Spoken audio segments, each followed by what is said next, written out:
I used to work as a private tutor in college, taking jobs from different families in town to help their kids with math, reading, and science. It wasn't glamorous, but it paid well, and I needed every extra dollar I could get. I had never been a superstitious person. Sure, I got creeped out watching horror movies or walking alone at night, but I always chalked it up to my imagination. I didn't believe in ghosts. I didn't believe in hauntings. But the Halverson house changed that. The Halversons were a quiet family.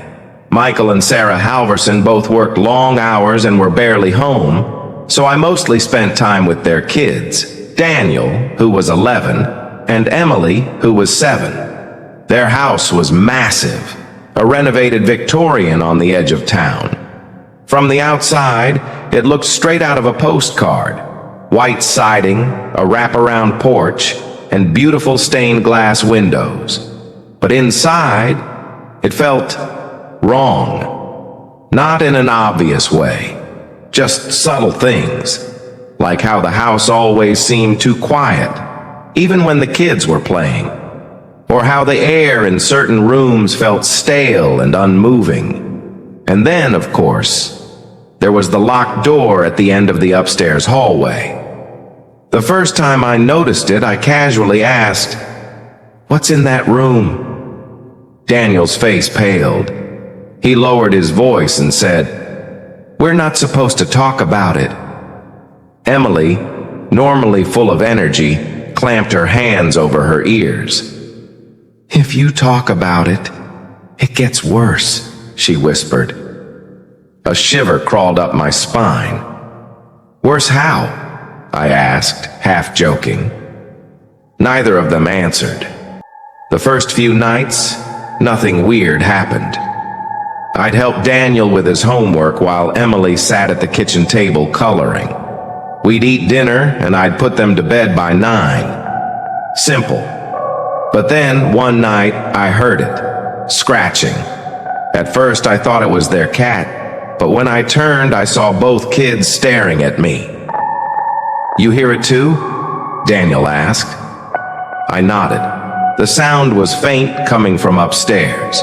A soft, rhythmic scratching, like nails dragging across wood. "Just ignore it," Emily whispered, voice trembling. "But just ignore it," she snapped, squeezing her eyes shut. I didn't know what to say. My instincts screamed at me to go upstairs and check, but something about the way the kids reacted made me hesitate. So I did nothing. And that night, I barely slept. A week passed, and things got worse. Every night, the scratching got louder. I heard whispers in the hallways when I knew the kids were asleep. Doors would be open or shut when I was sure I hadn't touched them.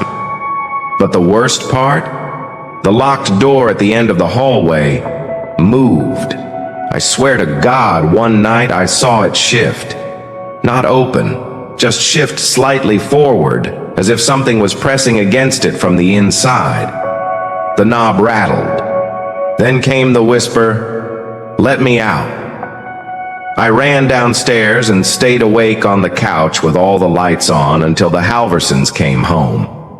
One evening, after tutoring, Daniel and I were in the living room watching TV. Emily was playing with her dolls and everything seemed normal until we heard it again. But this time it wasn't scratching, it was crying. High-pitched, childlike sobs echoing up from the basement. Daniel's face drained of color. "It's the room," he whispered. I grabbed a flashlight. I knew I shouldn't go down there, but I had to know. I crept down the stairs, every step creaking beneath me. The crying got louder. My hands trembled as I aimed the flashlight into the basement. The space was mostly empty, just a few boxes and furniture covered in sheets. But then I saw it, a door. A second locked door, scratched up, just like the one upstairs. And I swear to God something banged against it from the other side. I ran back up the stairs so fast I nearly tripped. When I reached the kitchen, Emily was staring at me. "Did you see him?" she whispered. "See who?" She swallowed hard. "The boy in the locked room." That night, I couldn't sleep. The whispers, the scratches, the feeling that someone was watching me. I had to know the truth. The next morning, while the kids were at school, I searched online for anything about the house. What I found made my blood run cold.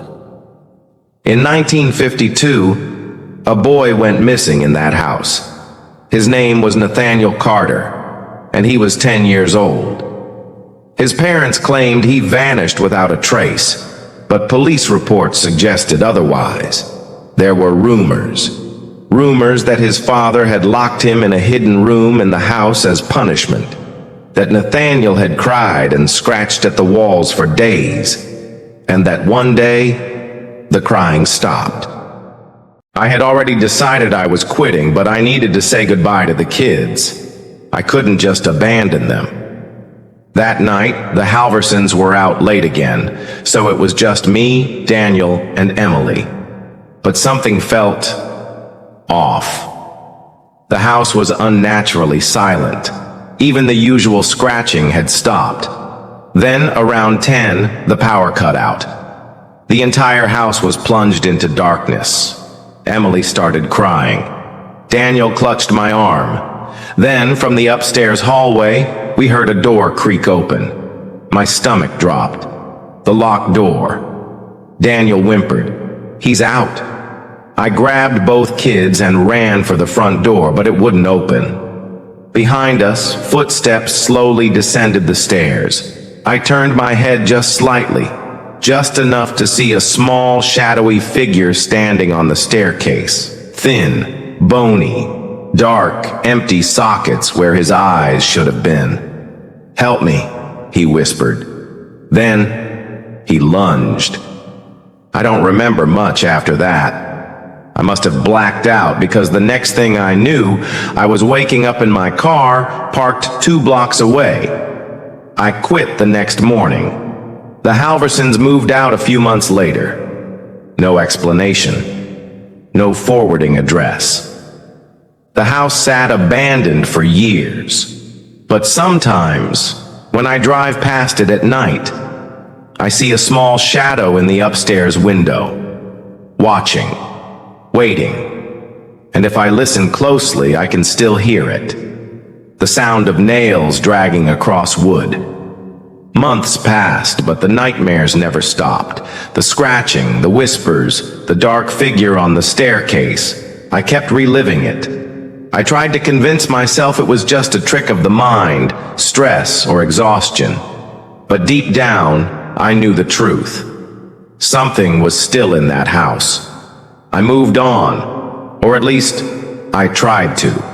I changed numbers, deleted the Halversons from my contacts, and refused to drive near their street.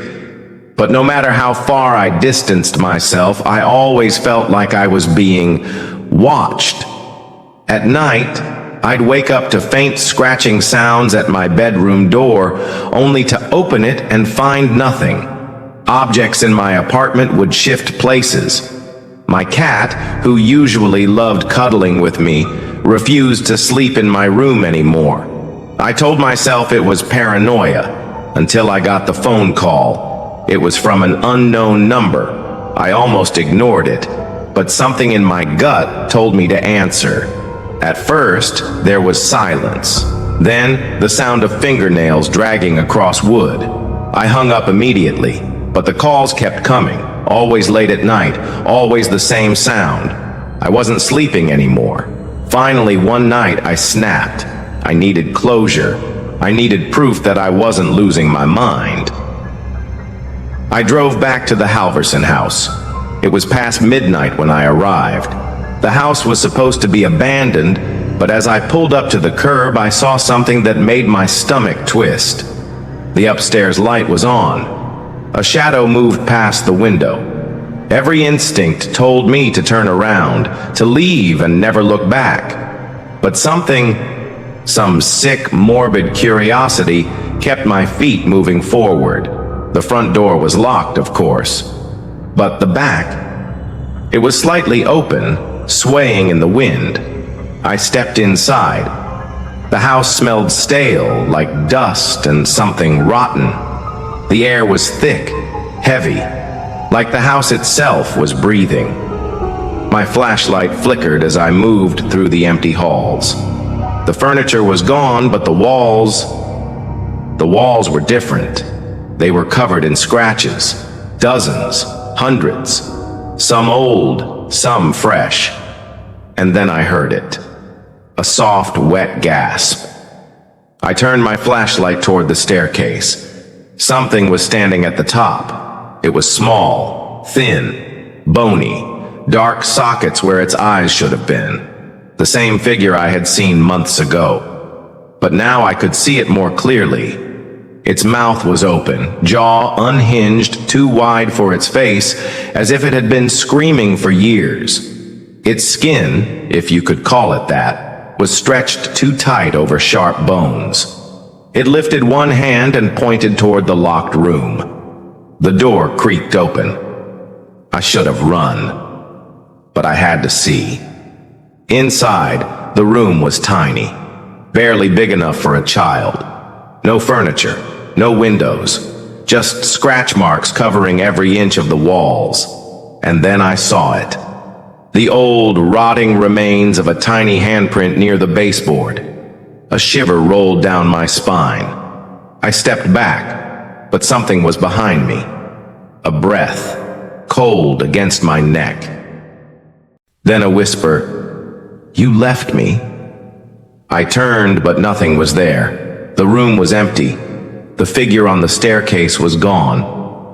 The only sound was my own ragged breathing. I ran. I don't remember getting back to my car. I don't remember driving home. But somehow I ended up in my apartment, shaking so violently I could barely hold my phone. I needed to tell someone. Anyone. I pulled up my old messages and found Daniel's number. Me. "Are you okay?" A few minutes passed. Then 3 dots appeared. "Daniel, who is this?" I frowned. Had he changed his number? Me. "It's me. I just wanted to check in about the house. Have you been back?" A pause. Then, "Daniel, what house?" My blood turned to ice. Me. "The Halverson house, where I used to tutor you." Another long pause. Then, "Daniel, I think you have the wrong number. I don't know any Halversons." My hands went numb. I scrolled through my old messages, the past conversations. They were gone. I checked my photos from that time. Nothing. No pictures of the house, no pictures of the kids. Like they had never existed. A notification popped up on my screen. Unknown number. 1. New voicemail. My hand shook as I pressed play. At first it was static. Then the sound of nails dragging against wood. Then a whisper. "You shouldn't have come back." The voicemail ended. My phone buzzed again. Unknown. Number, "You left me." I turned off my phone and threw it across the room. I never answered another call from an unknown number again. But at night, I still hear it. The sound of nails, scratching, waiting. And sometimes, when I wake up, my bedroom door is slightly open.